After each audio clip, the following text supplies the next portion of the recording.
जय श्री राम दोस्तों, मेरे प्रिय मित्रों। आज की वीडियो में मैं आपको बताऊंगा कि आप मंत्र जप को किस तरीके से बहुत ही जल्दी सिद्ध कर सकते हैं और किस तरीके से उस मंत्र की ऊर्जा को आप महसूस कर सकते हैं। और मंत्र ही नहीं दोस्तों, चाहे वह कोई भी पाठ हो, चाहे हनुमान चालीसा हो या शिव चालीसा हो या माता काली की चालीसा हो, चाहे वह सहस्त्र नाम हो या चाहे कोई भी अन्य पाठ, उसको भी आप बहुत ही जल्दी सिद्ध कर सकते हैं। दोस्तों, जप जो होते हैं यह 3 तरीके से होते हैं। एक होता है वाचक जप, एक होता है उपांशु जप और एक होता है मानसिक जप। वाचक जप उसे कहते हैं जिसमें व्यक्ति बोल बोलकर मंत्र जाप करता है, यानी हमारी जो आवाज़ है वह अन्य व्यक्ति को सुनाई देती है।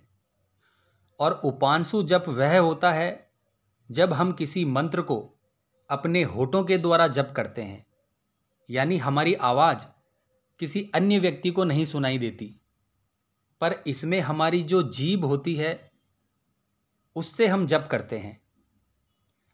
और मानसिक जप तब होता है जब हम अपना मुंह बंद करके हमारी आवाज़ किसी को नहीं सुनाई देती, यहाँ तक कि हमारी जो जीभ है वह भी नहीं हिल रही होती है और वह मंत्र हमारे मन ही मन में चलता है, जिसे हम कहते हैं मानसिक जप।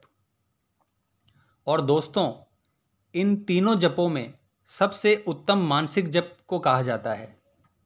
लेकिन कई बार क्या होता है दोस्तों, कई व्यक्ति होते हैं जिन्होंने कभी मंत्र जाप ही नहीं किया और वह किसी भी मंत्र को उठा लेते हैं और मानसिक जप करना शुरू कर देते हैं।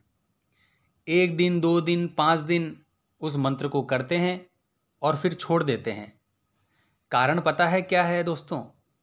कारण यह है दोस्तों कि आपको आदत नहीं है उस मंत्र को, आपके शरीर, आपकी आत्मा को, आपके मन को आदत नहीं है उस तरीके के मंत्र जाप करने की। तो आप नहीं कर पाओगे दोस्तों, क्योंकि आप संतुलन नहीं बैठा पाओगे। तो तरीका क्या होता है? तरीका होता है दोस्तों, आप वाचक जप शुरू कीजिए। 4-5 दिन आप वाचक जप शुरू कीजिए। वाचक जप यानी बोल बोलकर किसी मंत्र को जपना। उसके बाद आप उपांशु जप कीजिए, यानी होठों के द्वारा। थोड़े दिनों के पश्चात, यानी उपांशु जप के बाद, फिर आपको मानसिक जप करना है। क्योंकि जब आप बोल बोलकर जाप करते हैं तो वह मंत्र आपके कानों में भी सुनाई देगा, आपके मन को भी सुनाई देगा और वह जप धीरे धीरे आपके मन में छप जाएगा। जिससे क्या होगा दोस्तों, जब आप बाद में मानसिक जप करोगे तो आपको परेशानी नहीं होगी। तो पहले आपको बोल बोलकर जप करना है, उसके बाद में आपको मानसिक जप करना है। अब मैं आपको बताता हूं दोस्तों कि किसी भी मंत्र की ऊर्जा को आप बहुत ही जल्दी कैसे महसूस कर सकते हैं। बहुत जल्दी उस मंत्र को एक्टिवेट कैसे कर सकते हैं, उस चालीसा को आप कैसे एक्टिवेट कर सकते हैं, या किसी भी मंत्र को या पाठ को आप कैसे एक्टिवेट कर सकते हैं। एक्टिवेट शब्द का मतलब होता है दोस्तों किसी चीज़ को जागृत करना, और जब वह चीज़ जागृत हो जाती है तो वह कार्य करना शुरू कर देती है। जिस तरीके से प्रत्येक व्यक्ति जब जीवित रहता है तो वह कोई ना कोई कार्य करता रहता है, और जैसे ही उसकी मृत्यु हो जाती है तो वह जागृत नहीं रहता, जिससे वह कार्य नहीं कर पाता। तो कोई भी मंत्र जब जागृत होता है तो ही वह कार्य करता है। अब आपको ऐसा कौन सा तरीका बनाना चाहिए ताकि वह मंत्र जागृत हो जाए और कार्य करने लगे, वह आज की वीडियो में मैं आपको बताऊंगा।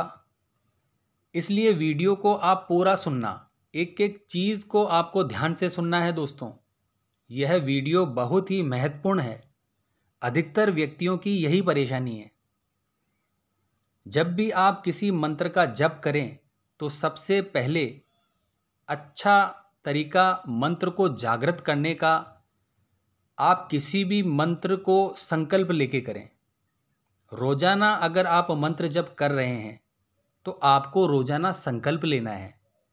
अगर 11 दिन का मंत्र जाप कर रहे हैं तो 11 दिन का संकल्प लेना है, या 41 दिन या 21 दिन जितने भी आप मंत्र जाप कर रहे हैं तो उसको आपको संकल्प लेकर करना है। तो इससे फायदा आपको यह होता है दोस्तों कि आपने अगर एक बार संकल्प ले लिया तो उतना मंत्र आपको करना ही पड़ेगा। यह निश्चित हो जाता है आपके लिए, आप बंध जाते हैं उस चीज को करने के लिए। तो इससे क्या होगा दोस्तों, आपके अंदर आलस नहीं आएगा और आप उस चीज को कर लेंगे आसानी से। मान लीजिए आपने 11 दिन का जाप किया, तो आज आपने मंत्र जाप किया और कल आप नहीं कर पाए तो मंत्र तो आपका खंडित हो गया। पर अगर आपने संकल्प ले लिया है 11 माला का और 11 माला ही आपने कर दी तो आज का काम तो आपका खत्म हो गया। तो फिर कल आपको फिर से संकल्प लेकर मंत्र जाप करना है। तो ऐसा आप कर सकते हैं, इससे बहुत जबरदस्त फायदा होता है, इससे जल्दी शक्तिपात होता है। दूसरा तरीका है दोस्तों, आप जब भी जप करें तो आप उस जप को 2 भागों में बांट लें। एक तो आपको उसका वाचक जाप करना है और एक मानसिक जप करना है। वाचक जप यानी बोल बोल कर जप करना है और मानसिक जप यानी मन ही मन में जप करना। तो आपको क्या करना है दोस्तों, जैसे उदाहरण के तौर पर आप हनुमान चालीसा पढ़ रहे हैं तो आपको क्या करना है, आपको अपनी आंखों के सामने एक कागज़ पर जय श्री राम या सीताराम लिखकर चिपका देना है। उसके बाद उसको देखते हुए आपको हनुमान चालीसा का पाठ करना है और उसको आपको पढ़ना है। दोस्तों ऐसा नहीं है कि केवल आपको उसको देखना है, जब आप उसे देखोगे तो अपने आप ही पढ़ोगे। तो उसी तरीके से जब आप पाठ पढ़ोगे या मंत्र जप करोगे तो आप उसको देखते हुए करेंगे तो इसमें आपका डबल जप हो जाएगा। तो इससे क्या होगा दोस्तों, आपका मानसिक जप भी चलेगा अंदर ही अंदर और वाचक जप भी आपका चलेगा। अगर आप ओम नमः शिवाय मंत्र का जाप कर रहे हैं तो आप अपनी आंखों के सामने राम नाम लिखकर चिपका दीजिए, क्योंकि महादेव को राम नाम अति प्रिय है दोस्तों। तो इस प्रकार से ओम नमः शिवाय पढ़ते रहेंगे और राम नाम आपका मानसिक रूप से चलता रहेगा। तो इससे भी बहुत ही जल्दी ओम नमः शिवाय मंत्र जागृत होता है।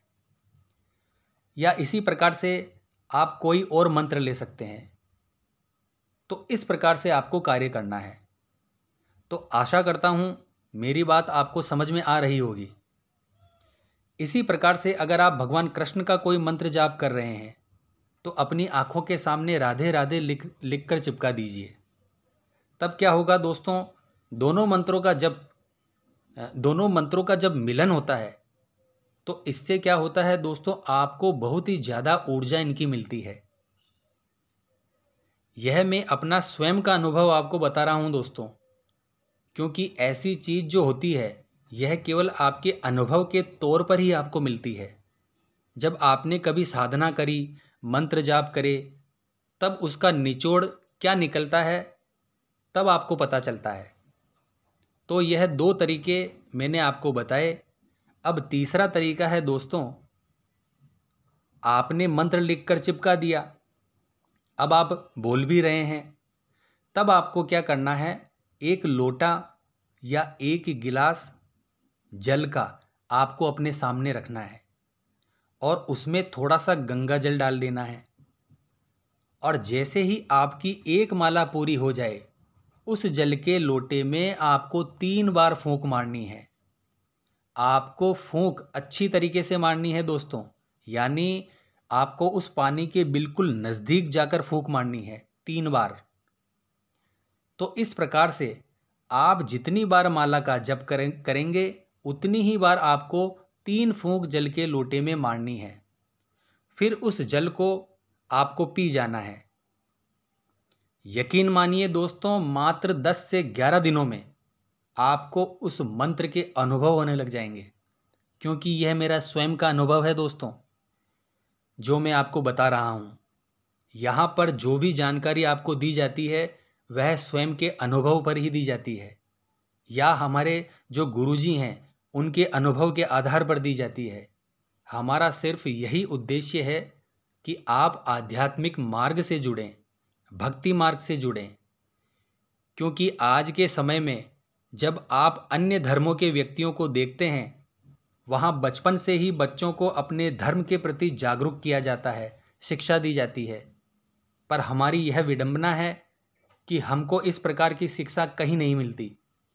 पहले बच्चों को गुरुकुल भेजा जाता था, धर्म की शिक्षा दी जाती थी और भक्ति से जोड़ा जाता था। लेकिन आज के समय में ऐसी व्यवस्था नहीं है, या बहुत ही कम है। हमारा जो उद्देश्य है वह यही है कि जितने भी बच्चे हैं, जितने भी व्यक्ति हैं, वह सब भक्ति से जुड़ें, भगवान से जुड़ें और ईश्वर की जो अनुभूतियां हैं उनको समझें, ताकि आप भी एक अच्छे समाज का निर्माण कर पाएं। तो आशा करता हूँ आज की यह जानकारी आपको बहुत अच्छी लगी होगी।